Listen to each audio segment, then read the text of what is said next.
नमस्कार, स्वागत है आप सभी का आपके अपने ऑनलाइन क्लास में। मैं सुधाकर मिश्रा 12th क्लास की फिजिक्स में स्थिर वैद्युति के लेक्चर में एक नए लेक्चर सीरीज के साथ तीसरा लेक्चर हम लोग पढ़ रहे थे बेटा कूलाम का नियम।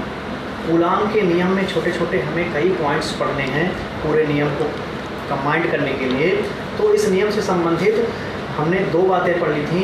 कूलाम के नियम से जो बल का मान है वो कितना होता है उसका फॉर्मूला, और फिर इससे जो स्थिरांक आया था कूलाम स्थिरांक कैपिटल के की हमने क्या पढ़ लिया था, सीमा पढ़ लिया था, सूत्र पढ़ लिया था और मात्रक पढ़ लिया था। आज की क्लास में हम लोग आगे पढ़ने वाले हैं क्या, कूलाम के स्थिरांक की निर्भरता। कूलाम स्थिरांक कौन कौन सी बातों पर निर्भर करता है, कौन कौन सी बातों का प्रभाव पड़ता है कूलाम स्थिरांक पर। देखिए दो महत्वपूर्ण बातों पर कूलाम स्थिरांक निर्भर करता है। कौन कौन से? पहला है मात्रक पद्धति और दूसरा है माध्यम। मात्रक पद्धति और माध्यम कहने का मतलब कि जब हम एक माध्यम से दूसरे माध्यम में जाएंगे तो वहाँ भी कूलाम स्थिरांक बदलेगा। कितना बदलेगा, किस माध्यम में कितना होगा, कैसा होगा, ये हम लोग डिटेल में चर्चा करेंगे। मात्रक पद्धति पर कैसे निर्भर करेगा कि एक मात्रक पद्धति से दूसरे मात्रक पद्धति में जब जाएंगे तो इसका मान अलग अलग आएगा, है ना। जब हम CGS प्रणाली में होंगे तो वहाँ कैपिटल के की वैल्यू अलग आएगी, कूलाम स्थिरांक की वैल्यू अलग आएगी। और जब हम SI प्रणाली या MKS प्रणाली में होंगे तो वहाँ जब इसकी वैल्यू देखेंगे वहाँ कुछ अलग आनी चाहिए। तो मात्रक पद्धति पर इस प्रकार से निर्भर करता है। एक माध्यम से दूसरे एक मात्रक पद्धति से जब हम दूसरे मात्रक पद्धति में जाएंगे तो वहाँ के का मान किस प्रकार बदलेगा उसकी चर्चा हमें करनी है। तो इसमें से पहला हम लेते हैं मात्रक पद्धति। यहीं से इसका आंकिक मान दिया जाएगा। मात्रक पद्धति जब हम पढ़ेंगे तो वहीं से कैपिटल के का आंकिक मान दिया जाता है, जो न्यूमेरिकल करने के लिए बहुत ही उपयोगी है। लगभग सारे ऐसे कूलाम के नियम से संबंधित जितने भी सवाल हैं उन सभी में इसकी आंकिक वैल्यू क्या होती है, ली जाती है कैलकुलेशन करने के लिए। तो आइए देखते हैं मात्रक पद्धति पर कैसे निर्भर करें। ठीक है, यहाँ देख लेते हैं कूलाम का नियम आप पढ़ें। कूलाम बल, कूलाम के नियम से स्टार्टिंग देखिए कितना बेहतरीन हो रही है। कूलाम के नियम से आप क्या जानते हैं, F बराबर K Q1 Q2 बटा R स्क्वायर समीकरण नंबर। पढ़ चुके हैं आप, क्या पढ़े हैं, दो स्थिर आवेशों के मध्य लगने वाला बल किसके बराबर होता है, K इंटू Q1 Q2 बटा R स्क्वायर। और पिछली क्लास में इसकी डिटेल में चर्चा की गई। ये क्या है, कूलाम स्थिरांक या स्थिर वैद्युत बल स्थिरांक। चलिए अब देखिए यहाँ, अब हम पढ़ने वाले हैं कैपिटल के मात्रक पद्धति पर किस प्रकार से निर्भर करता है। मात्रक पद्धति पर किस प्रकार से निर्भर करता है। तो देखिए जब हम SI प्रणाली में, पहले हम SI प्रणाली या MKS प्रणाली, दो प्रणालियों में पढ़ेंगे इसको। ठीक है, बहुत ध्यान से देखेंगे। SI प्रणाली में और MKS प्रणाली में K का आंकिक मान कितना आता है, किस प्रकार से आता है। आंकिक मान तो आप रट लेंगे, लेकिन कैसे निकाला जाएगा मैं वो पूरी चीज़ आपको एक एक पॉइंट सिखाऊंगा। देखिए बेटा, वैज्ञानिकों ने क्या कहा कि जब आप SI प्रणाली में होंगे तो K की वैल्यू हो जाएगी आपकी 4πε। यहाँ ध्यान से देखिए, SI प्रणाली में कैपिटल K की जो वैल्यू बताई गई प्रयोगों के आधार पर वो है 1/4πε0। ठीक है, निर्वात, जब दोनों आवेश क्या होंगे, निर्वात में स्थित होंगे तब, जब जो दोनों आवेश निर्वात में स्थित हैं तब SI प्रणाली में कैपिटल K बराबर होता है 1/4πε0।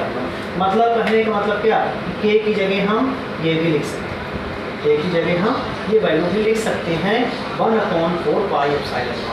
अब यहाँ देखिए एक ये चीज़ निकल के आई आपके पास, क्या है ये, जहाँ ये भी अपने आप में बहुत महत्वपूर्ण है, छोटा सा दिखता है लेकिन बहुत बड़ी चीज़ है।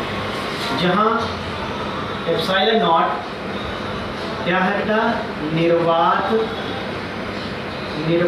की वैद्युतशीलता।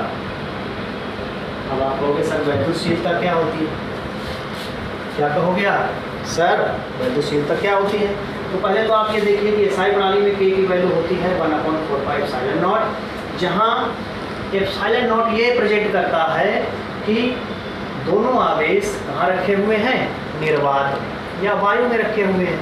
चलिए, निर्वात की वैद्युतशीलता का मतलब क्या होता है, पहले आप ये देखिए। वैद्युतशीलता का मतलब ये होता है कि वहाँ पर ये एप्सिलॉन नॉट ये परमिशन देता है कि दोनों आवेशों पर कितना आकर्षण या प्रतिकर्षण बल लगे। परम्यूटिविटी इसको कहते हैं, और इसका मतलब ये परमिशन देता है कि माध्यमों में जो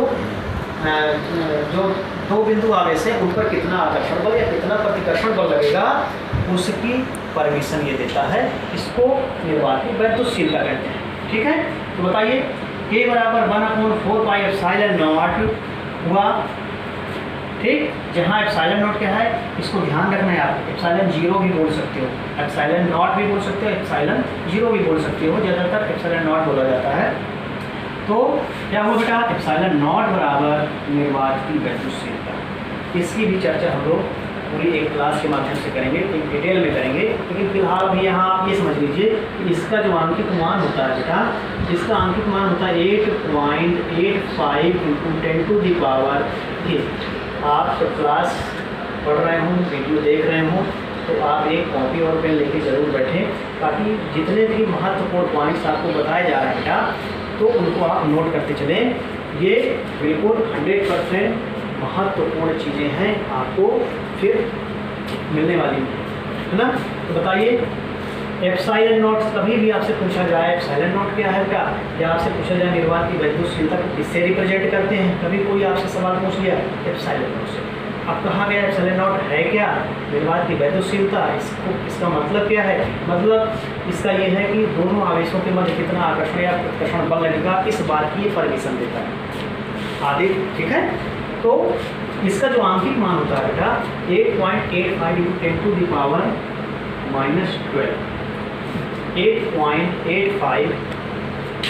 8.85 × 10⁻12। इसका आंकिक मान होता है बेटा 8.85 × 10⁻12। ठीक, मैं अभी इसका यहाँ मात्रक छोड़ रहा हूँ। जब भी कभी आपसे ये पूछा जाए तो आप मात्रक के साथ लिखेंगे, लेकिन मात्रक अभी मैं आगे बताऊंगा। यहाँ अभी डायरेक्ट मात्रक आपको मैं नहीं बता रहा हूँ, मात्रक निकालना सिखाऊंगा, फिर वहाँ मात्रक बताऊंगा। यहाँ केवल आप इतना मान जान लीजिए कि इसका अंक मान इतना होता है। क्लियर है, अब इसको कैलकुलेट करेंगे। भाई जब अंक मान इसका इतना होता है तो एसआई प्रणाली में के का मान कितना होता है, मैं आपको बता दूँ कि इसका मान होता है 9/10⁻9। लेकिन इसको कैलकुलेट कैसे करेंगे, मैं पूरा कैलकुलेशन दिखा रहा हूँ आपको किस प्रकार से कैलकुलेट करेंगे। 9/10⁹ आया कहाँ से, तो यहाँ देखिए इसी फॉर्मूले में k बराबर 1/4 एप्सिलॉन नॉट। देखिए k का आंकिक मान बताइए 1 ऐसे ही, ध्यान से देखिएगा, 4 ऐसे ही, 4 ऐसे लिख दिया। अच्छा बताओ ये पाई क्या है, पाई एक अचर राशि है। कक्षा 8 में आपने वृत्त में पढ़ा होगा, वृत्त की परिधि क्या होती है 2πr। यहाँ पाई क्या है, एक अचर राशि है, और इसका मान होता है 22/7 या 3.1। तो यहाँ आप अपनी सुविधा के अनुसार कोई सा भी मान ले सकते हो। तो हम यहाँ अपनी सुविधा के अनुसार 3.14 ले रहे हैं, बटे मिलेंगे तो फिर भाग करना पड़ेगा, है ना। तो 3.14 ले लिए पाई का मान। अब बताइए यहाँ एप्सिलॉन नॉट का मान ये मैंने आपको बताया कि इतना होता है, इतना 8.85 × 10⁻12। कैलकुलेशन जब करते हैं तो किसी भी राशि का मात्रक नहीं लिखा जाता है ना। तो k का जो आंकिक मान आएगा वो 1/4 एप्सिलॉन नॉट। अब सभी की वैल्यू पुट कर दिया। यहाँ पर किसकी वैल्यू पुट करना है बताइए, पाई की वैल्यू पुट करना है। 4 तो पहले से लिखा है, बड़े किया, पाई की वैल्यू 3.14, और एप्सिलॉन नॉट जो निर्वात की वैद्युतशीलता है उसकी वैल्यू हमने कितनी रखी 8.85 × 10⁻12। अब आपको बेटा गुणा भाग आना चाहिए। अगर आपको गुणा भाग नहीं आ रहा है तो आप नहीं अटक जाएंगे अगर आपको इसका डायरेक्ट मान पता नहीं है। या मान लो आपसे पूछ दिया कि सिद्ध करके बताइए कि SI प्रणाली में, मैं सवाल भी बताता चल रहा हूँ कि किस टाइप से सवाल पूछ सकता है ना। तो आप ध्यान रखिए कि अगर कभी भी सवाल ये पूछ लिया, डायरेक्ट मान पूछ लिया तो आप डायरेक्ट बता दोगे 9 × 10 की घात 9, कोई दिक्कत नहीं है। इसका भी मान अगर आपसे डायरेक्ट पूछ लिया तो आप बता दोगे। लेकिन अगर कभी कहे कि सिद्ध करके बताइए कि इसका मान इतना हो ही होता है, प्रूफ करके बताइए, सॉल्विंग करके बताइए, तब आपको फिर ऐसे तो गुणा भाग तो करना ही पड़ेगा, है ना। चलिए अब बताइए, कुछ नहीं करना बेटा, हम क्या करेंगे, इस 10 की घात को, बाकी कैलकुलेशन आप ही को करना पड़ेगा, माइनस वाली घात को हम ऊपर ले जाएंगे तो 10 की घात कितनी हो जाएगी, +12 हो जाएगी। और इसका जब 1 में गुणा करेंगे तो कितना बचेगा, 1 हट जाएगा, यानी कितना बचेगा, 10 की घात 12, 10 की घात 12 बचेगा। और नीचे क्या बचा, 4 × 3.1, 4 × 8.1। अब इसके आगे आप थोड़ा भाग करना है आपको, मैं डायरेक्ट मान लिखूंगा। देखिए यहाँ इन सभी का गुणा करना क्या, सुन लीजिए, इन सभी का गुणा करना, पहले इसका गुणा इसमें करो, इसका गुणा इसमें करो, यानी तीनों का आपस में किसी भी क्रम में गुणा करिए, जितना भी आए, गुणा करने के बाद बेटा जितना भी आए उससे इसमें सीधे ऐसे लिख ही दीजिए, उससे क्या करो, सीधे से एक स्टेप में और करता हूँ तो ये हो जाएगा 1/4 × 3.14 × 8.85 इंटू 10⁻12, ये आ जाएगा। अब इसका आपने गुणा किया, जितना भी आया उसका 1 में भाग करेंगे। बताइए, इसका जितना आंसर आएगा गुणनफल, उसका भाग करेंगे किसमें, 1 में। तो जब पूरा कैलकुलेट करेंगे तो कुछ घात भी इससे मैनेज होगी, तो ये पूरा जो वैल्यू आ जाएगी बेटा 9 × 10 की घात 9, 9 × 10 की घात 9। अब इसका मात्रक भी यहाँ लिख दीजिए, मात्रक मैंने आपको पढ़ाया है, मात्रक क्या होता है बताइए बेटा, k का मात्रक क्या होता है बताइए, बोलिए। मैंने आपको k का मात्रक बताया है पिछले में, क्या बताया, k बराबर होता है बल × दूरी का स्क्वायर बटे आवेशों का स्क्वायर, क्या हो जाएगा, न्यूटन मीटर स्क्वायर प्रति कूलम स्क्वायर। ये तो बताया, बताइए यही बताया कि नहीं, बल गुणे, मैंने सूत्र क्या बताया, बल गुणे दूरी का स्क्वायर। फिर भी अरे यार तुम लोग कैसे हो, बल गुणे दूरी का स्क्वायर बटे आवेश का स्क्वायर, छोटी छोटी बात भूल गए आप लोग। तो क्या हुआ, बल का मात्रक न्यूटन, दूरी का मात्रक